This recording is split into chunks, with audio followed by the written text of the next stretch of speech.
Hello everyone. હવે આપણે લોકો કરી રહ્યા છીએ નવું આપણું ચેપ્ટર જેનું નામ છે અકાઉન્ટિંગ રેશિયો. બરાબર છે. ઓલ્ડ પેપર સ્ટાઇલમાં તો આ 6 માર્ક્સનું પૂછાતું, પણ હવે આ જે નવી પેપર સ્ટાઇલ ગવર્મેન્ટે જે લોન્ચ કરી છે તો એનું એનાલિસિસ બાકી છે. એનાલિસિસ કરીને પછી આપણે નક્કી કરશું કે હવે અકાઉન્ટિંગ રેશિયો છે બરાબર, એમાં કેટલું લોકો પૂછશે અકાઉન્ટિંગ રેશિયો. સૌથી પહેલા કીધું કે 100% ફોર્મ્યુલા બેઝ ચેપ્ટર છે એટલે ટેન્શન લેતા નહીં. બરાબર છે. હું હજી પેલા બેઝિક સમજાવું છું. હું તમને એમ કહું અકાઉન્ટિંગ રેશિયો શું કામ ને બહેનો એ પહેલા સમજો. હું તમને એમ કહું કે કોઈ એક ફોર્મ છે બરાબર, કોઈ એક ફોર્મ છે A અને B, બે ફોર્મ છે, એની મારે કમ્પેરિઝન કરવી છે. હું એમ કહું કે આનો A નો પ્રોફિટ છે ને એ 1 લાખ છે, B નો પ્રોફિટ છે એ 2 લાખ છે. A નો 1 લાખ છે અને B નો કેટલો છે 2 લાખ છે. તો તમે કોને સારી ફોર્મ કહેશો? તમે કોને સારી ફોર્મ કહો? B ને, કારણ કે વધારે પ્રોફિટ કરે છે એટલે. પણ હું એમ કહું કે એનું સેલ્સ છે ને, આનું સેલ્સ 2 લાખનું હતું અને આનું સેલ્સ છે ને 10 લાખનું હતું. હવે જો કમ્પેરિઝન સાચી ખબર પડે કે 2 લાખનું સેલ્સ કર્યું ને ત્યારે એને 1 લાખ પ્રોફિટ મળ્યો, એટલે 50% પ્રોફિટ મળ્યો કહેવાય કે નહીં સેલ્સ ઉપર. આ 2 લાખ પ્રોફિટ મળ્યો કેટલા સેલ્સ ઉપર? 10 લાખ ના પ્રોફિટ ઉપર. તો આઈ થિંક 20% પ્રોફિટ થયો કે ન થયો? તો આ પર્સન્ટેજ છે ને એ વ્યવસ્થિત મેજર છે કમ્પેરિઝન માટે. એટલા માટે અકાઉન્ટિંગ રેશિયોનો જન્મ થયો છે. બરાબર છે, કે જેના આધારે તમે લોકો કોઈ પણ 2 યર્સ ની કમ્પેરિઝન કરી શકો. તમે લોકો છે 2 મિનિટ હવે ચલો સર વેટેજ એવું લખીએ આપણે. વેટેજ અત્યારે કાઈ લખવું નથી. બરાબર છે, કારણ કે શોર્ટ સમ પૂછે તો 3 માર્ક્સ ના ઇશ્યુ છે. બરાબર. તો ચાલો હવે આપણે લોકો શું કરીએ કે આપણે લોકો સૌથી પહેલા ફોર્મ્યુલા બેઝ ચેપ્ટર છે એટલે ફોર્મ્યુલા તમને બધાને 100% આવડતી હશે તો આ ચેપ્ટર આવડશે, બાકી નહીં આવડે. અને આવડી જશે ઈ ટુ બી ડેમ શ્યોર, પણ લોકોએ બધા છે રિવિઝન કરતો રહેવું પડશે ફોર્મ્યુલાનું. પહેલી ફોર્મ્યુલા છે ગ્રોસ પ્રોફિટ રેશિયો. લખો પહેલી formula gross profit ratio is equal to gross profit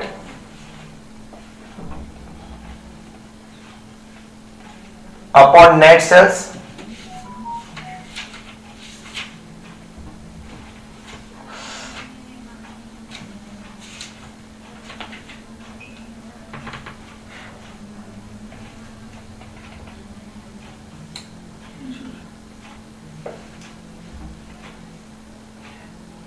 नहीं खबर है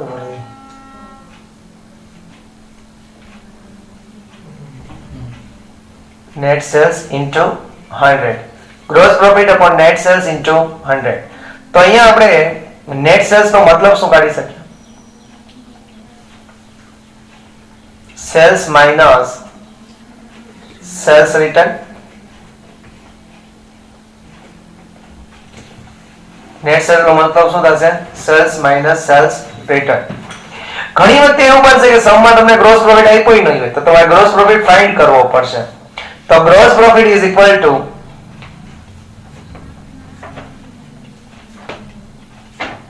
સેલ્સ એટલે કે નેટ સેલ્સ, એમ ઉપર જે આપણે લીધું net sales minus cost of goods sold, minus cost of goods sold.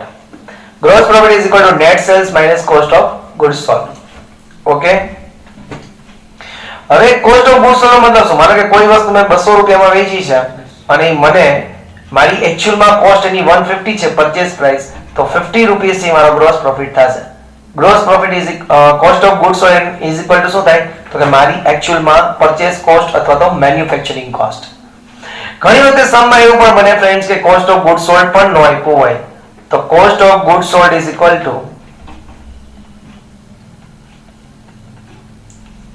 કઈ રીતના મળશે cost of goods sold? તો કે ભાઈ opening stock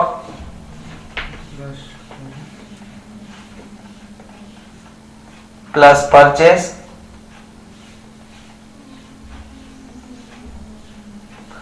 plus purchase expense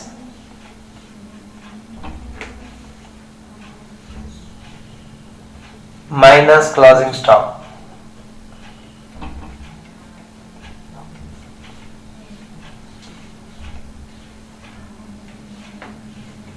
opening stock plus purchase expense minus closing stock એટલે આપણને મળે cost of good sold. Clear my dear friends? That's great. જય દ્વારકાધીશ. ચલો, જે લોકોને આ ફોર્મ્યુલા આવડી ગઈ સૌથી પહેલા ઇલસ્ટ્રેશન નંબર ફર્સ્ટ ઉપર આવશે. શું થઈ ગયું દાદા? ઇલસ્ટ્રેશન નંબર ફર્સ્ટ અને એનો પેજ નંબર છે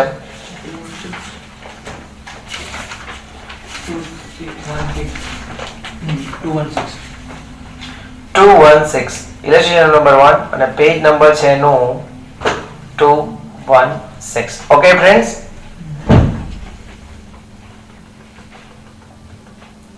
શું કે છે? Calculate the gross profit ratio from the given information of Z company limited. 2016 આપ્યું, 2017 આપ્યું છે. ઓકે, એમાં આપ્યું છે સેલ્સ અને ગ્રોસ પ્રોફિટ બે ગોતીને જ આપ્યું છે. તો પેલું ફોર્મ્યુલા લખીએ. Gross profit ratio is equal two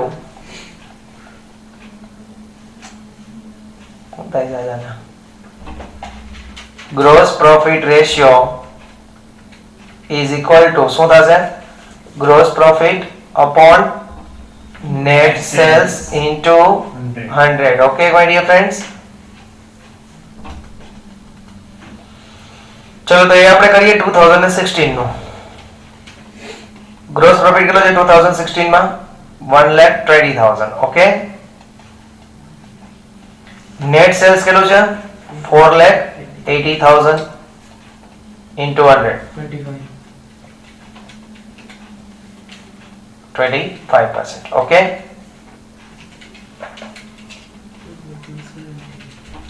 પછી આવે છે 2017. ગ્રોસ પ્રોફિટ કેટલો છે? 1,80,000. સેલ્સ કેટલો છે? 6 lakh into 100, 30%. Clear my dear friends? Okay, જય દ્વારકાધીશ. ચલો એના પછી સેકન્ડ ઇલસ્ટ્રેશન નંબર સેકન્ડ જુઓ બધા લોકો. શું કહે છે? From the given information of a business entity calculate gross profit ratio. આપણે અહીંયા ગણવાનો છે ગ્રોસ પ્રોફિટ રેશિયો. સેલ્સ આપ્યું છે, કોસ્ટ ઓફ ગુડ સોલ્ડ આપ્યું છે. Sales minus cost of good sold કરશો એટલે પેલા ગ્રોસ પ્રોફિટ મળશે.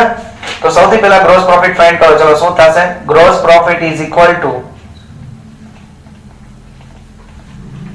sales minus cost of goods sold. Sales minus cost of goods sold. એટલે સેલ્સ કેટલો આવ્યું છે 2016 માં? 8 lakhs. cost of goods sold કેટલું છે? 6 lakh, 2 lakh, 2 lakh. એટલે અહીંયા ગ્રોસ પ્રોફિટ કેટલો આવશે? 2 lakh rupees gross profit આવશે. Gross profit ratio 2017 માં જો જે સેલ્સ કેટલો આવ્યો માય ડિયર ફ્રેન્ડ્સ? 12 lakh.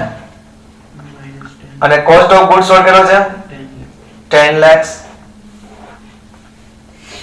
એટલે કેટલો આવ્યો gross profit? 2 lakh. 2 lakh. Clear everyone? થયું? હાલન ગાડી કે જય દ્વારકાધીશ. એટલો નહોતો ને.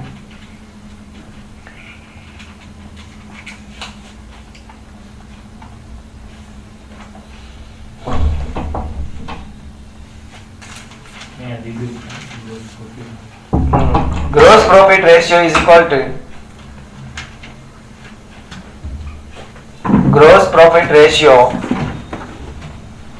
is equal to gross profit upon net sales into 100. Okay everyone? પોઈન્ટમાં આવે તો યાર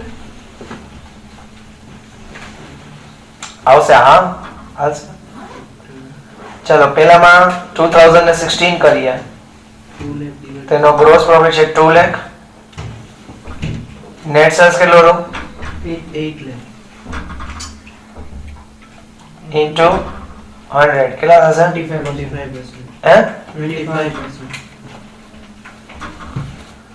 અને 2017 કરીએ તો 2 lakh. 2 લાખ. કેટલો હતો સેલ્સ? 10 lakh. 12 લાખ કે 10 12 lakh. 12 લાખ Into 100.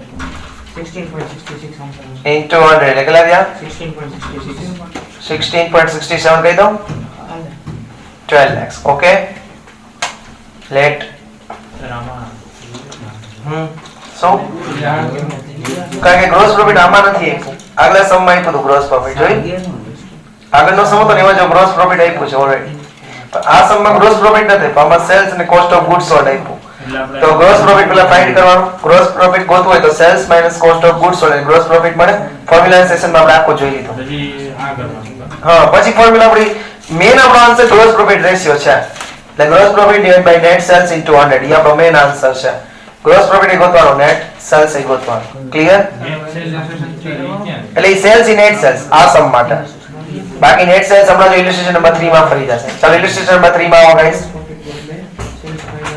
અને tag as a most IMP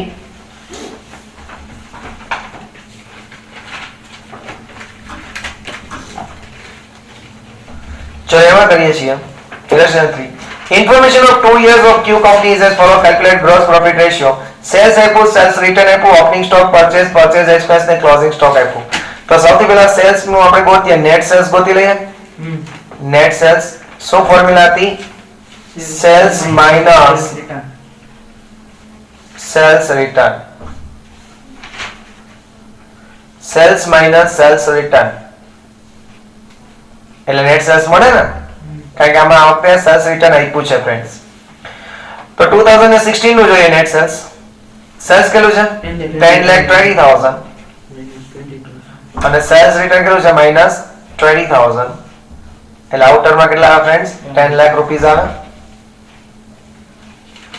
એ જ રીતના 2017 નું કરીએ સેલ્સ કેટલું છે 2017 માં 15,50,000 અને સેલ્સ રિટર્ન કેટલું છે 50,000 ટોટલ છે 15 લાખ રૂપિયા નાउ ઓકે માય ડિયર ફ્રેન્ડ્સ આવડ્યું બધાને cost of goods sold હવે આપણે શું ગોતવાનું છે કોસ્ટ ઓફ ગુડ્સ સોલ્ડ કારણ કે સેલ્સ માંથી cost of goods sold minus કરીએ તો જ ગ્રોસ પ્રોફિટ મળે એટલે બીજી વસ્તુ આપણે ગોતવી છે cost of goods sold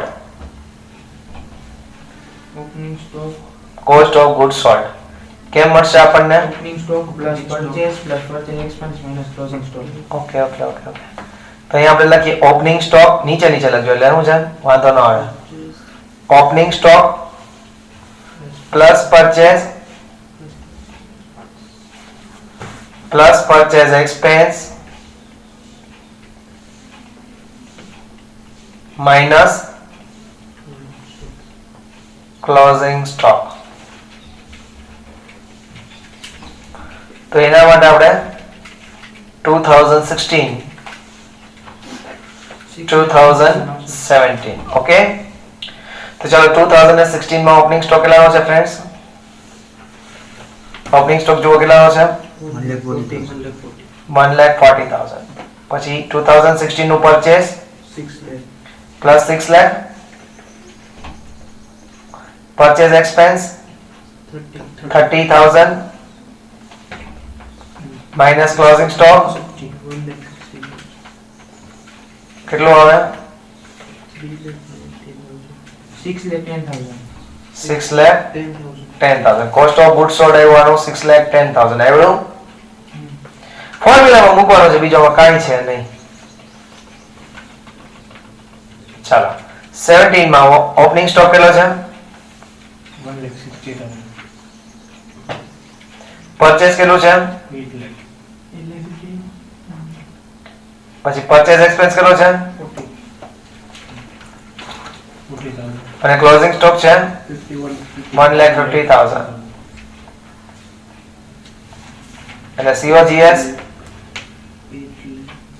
8,50,000 okay 8,50,000 clear ચલો COGS એ મળી ગયું સેલ્સ એ મળી ગયું તો ગ્રોસ પ્રોફિટ મળી જાય net sales minus gross cost of goods sold કરો જીએ gross profit is equal to formula put up કરો gross profit is equal to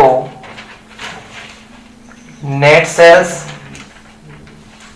minus cost of good sold.